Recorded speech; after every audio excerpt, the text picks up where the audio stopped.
Hello everyone, আমি Sangeeta, West Bengal উত্তর 24 পরগনা থেকে আমার আরও একটি নতুন ব্লগে আপনাদের স্বাগত জানাই। আপনারা কে কোথা থেকে আমার ব্লগটা দেখছেন অবশ্যই কমেন্টে জানাবেন।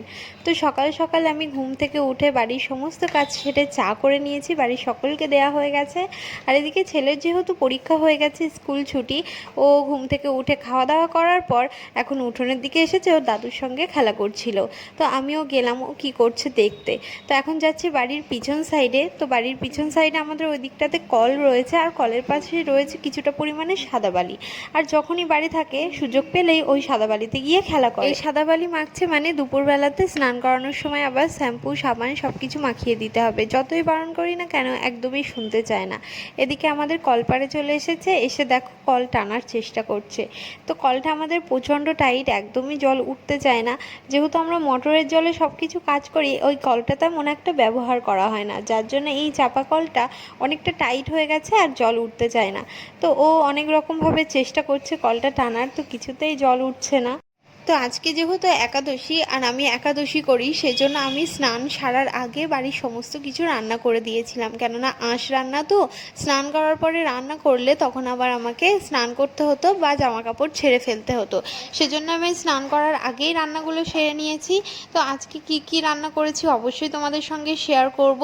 তো ওকে আমি বলছি যে ঘরে নিয়ে গিয়ে বাথরুমে স্নান করিয়ে দেবো, কিছুতেই শুনছে না। ও বলছে যে ও জল টেনে এখানেই স্নান করবে। আমি বললাম আমি জল টেনে দিই, সেটাও হবে না। আসলে স্কুল না থাকলে না এরকম দুষ্টুমি করতেই থাকে, যতক্ষণ বাড়ি থাকে ততক্ষণ চলতে থাকে দুষ্টুমি।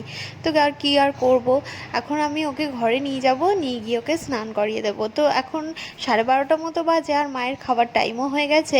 তাই মায়ের ভাতের থালাটা বেড়ে নিচ্ছি, সেই সঙ্গে তোমাদের সঙ্গে শেয়ার করে নেব আজকে কি কি রান্না করেছি বাড়ির সবার জন্য।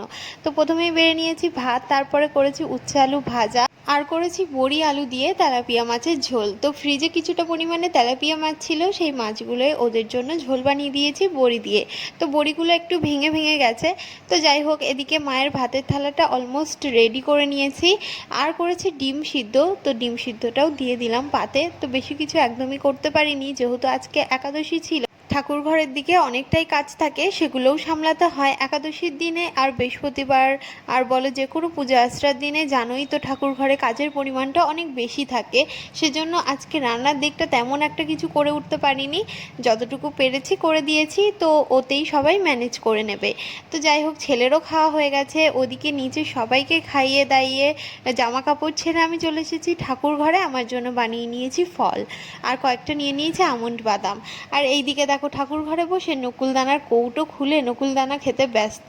তো আর ওকে দোষ দিয়ে কি আর করব বলো, আমরাও ছোটোবেলায় অনেক নকুলদানা খেয়েছি। এখন আর ভালো লাগে না, কিন্তু ছোটোবেলায় অনেক খেয়েছি নকুলদানা, সত্যি বলছি। তোমরা কে কে ছোটোবেলায় নকুলদানা খেয়েছো অবশ্যই কমেন্টে জানিও। তো দেখো, আমিও এখন ফল বানিয়ে ফল খেতে বসে গেছি। তো একাদশী যেহেতু আজকে ফল করব, ফল ছাড়া অন্য কিছু তো খাবো না। আর এদিকে দেখো ছেলেও আমার সঙ্গে ফল খাচ্ছে। তো আমি এখানে ফলের মধ্যে নিয়েছিলাম আপেল, কলা আর কিছুটা পরিমাণে আমন্ড বাদাম। তো ও একটা আপেলের টুকরো তুলে নিয়েছে আর সেটাই খাচ্ছে।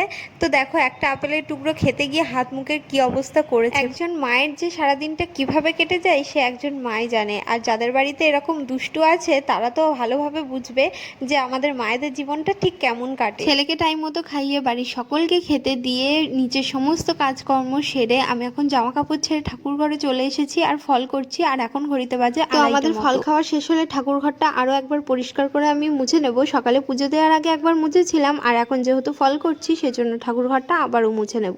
তো দেখো কিভাবে দুষ্টুমি করছে, আপেল খাওয়ার থেকে দুষ্টুমি করছে বেশি। এখানে এই দুপুর 3টে বেজে গেল। এবার ওকে ঘুম পাড়াবো, ঘুমালে ভালো, আর যদি না ঘুমায় তাহলে ওর দুষ্টুমি দেখতে দেখতেই আমার সারা দুপুরটা কেটে যাবে।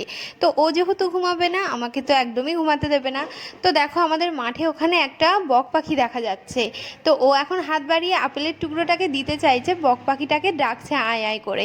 তো বক পাখি আপেল খায় কখনো বলো তো, একে কে বোঝাবে। তো এখন বিকেল থেকে সন্ধে হয়ে গেছে, ওকে দুপুরে ঘুম পাড়িয়ে দিয়েছিলাম অনেক কষ্টে। তো এখন উঠেছে যখন ঘুম থেকে, থেকে পুরো সন্ধে হয়ে গেছে। তো সন্ধেবেলায় ওর ঠাম্মির সঙ্গে বড় মার সঙ্গে করছে দুষ্টুমি, আর এখন যাব রান্নাঘরে। তো যাই হোক, ও ওদিকে দুষ্টুমি করছে আর আমি এদিকে চলে এসেছি রান্নাঘরে। রাত্রের ডিনার রেডি করতে হবে। তো আজকে করব ঘুগনি আর রুটি। সেই মতো আমি বেশ কিছুটা পরিমাণে প্রেশার কুকারে বুট আর আলু সিদ্ধ করে নিয়েছি। এখন একটা ঝুড়ির মধ্যে জল ঝরাতে দিয়েছি, আর এদিকে আমি কড়াইতে মশলাটা রেডি করে নিচ্ছি। তেলের মধ্যে একটা মিডিয়াম সাইজের পেঁয়াজ, টমেটো, কাঁচা লঙ্কা কুচি, আর এখন গুঁড়ো মশলাগুলোও দিয়ে নিচ্ছি। হলুদ গুঁড়ো, লবণ, লঙ্কা গুঁড়ো, জিরে গুঁড়ো আর বেশ কিছুটা পরিমাণে আদা রসুনের পেস্ট দিয়ে আমি ভালোভাবে মশলাটাকে কষিয়ে নেব। আমাদের বাড়িতে প্রত্যেক দিনই রুটি করতে হয়। আমার শ্বশুর মশাই, শাশুড়ি মা এবং আমার ভাসুর, এই তিনজন মানুষ প্রত্যেক দিন রুটি খায়, 12 মাস রুটি খায়। সেজন্য রুটির সঙ্গে কিছু না কিছু প্রত্যেক দিন করতেই হয়। আর এমনিতেও আমি, আমার যা আর ছেলে আর আমার হাজব্যান্ড রাত্রে ভাত খাই। দুপুরে যে 2-3 ভাগের রান্নাটা হয় সেই তরকারি কিন্তু দুপুরেই শেষ হয়ে যায় না, রাত্রের জন্যও থেকে যায়। তো সব কিছু মিলিয়েও তরকারি থাকলেও আমাকে আবার রাত্রে রান্না করতে হয়, যেহেতু রুটির সঙ্গে তো আর মাছের ঝোল বা অন্য কিছু ম্যাচ করে না। সেজন্য রুটির সঙ্গে কিছু না কিছু আমাকে করে দিতেই হয়। আর মাঝে মধ্যে আমার হাজব্যান্ডও রুটি খায়। আর এদিকে হচ্ছে পার্মানেন্ট ভাত খাওয়ার সদস্য আমি, আমার যা আর ছেলে। দেখো, তোমাদের সঙ্গে কথা বলতে বলতে এদিকে আমার ঘুগনিটা রান্নাও করা হয়ে গেল। তো কিছুই না, মশলাটা বেশ ভালোভাবে কষিয়ে নিয়ে তার মধ্যে সেদ্ধ করে রাখো বুট আর আলুগুলো তুলে দিয়ে কষিয়ে জল ঢেলে দিয়েছি। ফুটে উঠলে গরম মশলা দিয়ে নামিয়ে নিলেই হয়ে যাবে রেডি। তো দেখো, আমি এদিকে রুটিটাও বানিয়ে নিয়েছি, আর এই ছোট্ট রুটিটা আমার ছেলের জন্য ও সন্ধ্যাবেলায় খাবে। তো এই ছিল আজকে সারাদিনের ব্লগটা। তোমাদের কেমন লাগলো অবশ্যই কমেন্টে জানিও। তো চলো, টাটা।